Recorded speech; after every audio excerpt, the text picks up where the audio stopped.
My name is Tasha White, and I live in Decatur, Georgia with my husband and 3 children. I'm a stay-at-home mother, and I also run a skincare business from home.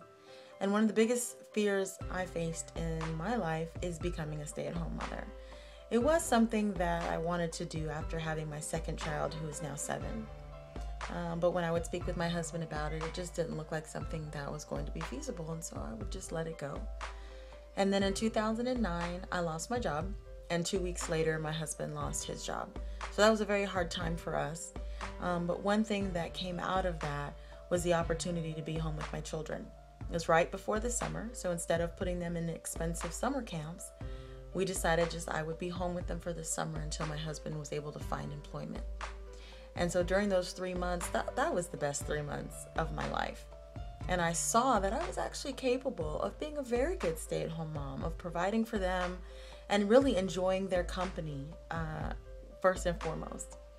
The other fear that I tackled was running my own business. I thought, okay, I like being home with these kids, so how can I make this long-term? So I started doing the research on my own business, and I did. I had the fear that I could never do something like that. I used to give kudos to all my friends and family members who were able to take that plunge, and I used to support them any way that I could. But I never thought that I personally would be capable of running my own business and secondly, being successful at it. So that was definitely a fear, but I decided to overcome that fear because what was on the other side. The other side of that fear was the opportunity to be home with my kids.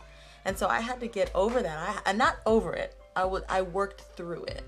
I tackled each and every fear and every little thing that was on my shoulder telling me that I couldn't do this. And after doing the research and finding a reputable company, I decided to join Rodan and Fields Dermatologists. That was 4 years ago. Here I am now, continuing to be home with my children.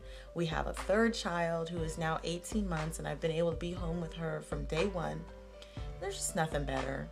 And it's not even just about the ability to be home with my kids, but it's the ability to make that choice. And that is what I'd like to leave you with today. Fear paralyzes you, and it keeps you stuck in a place that you don't want to be. And when you allow fear to do that, it takes over. So sometimes fear is inevitable. It's going to be there. It's going to come up. So what are you going to do with it? What I did was I strapped it on my back like a backpack, and I walked through my destiny. And eventually that backpack fell off. Somewhere on the path it fell off. But I didn't let it stop me. So don't let it stop you. Have a great day.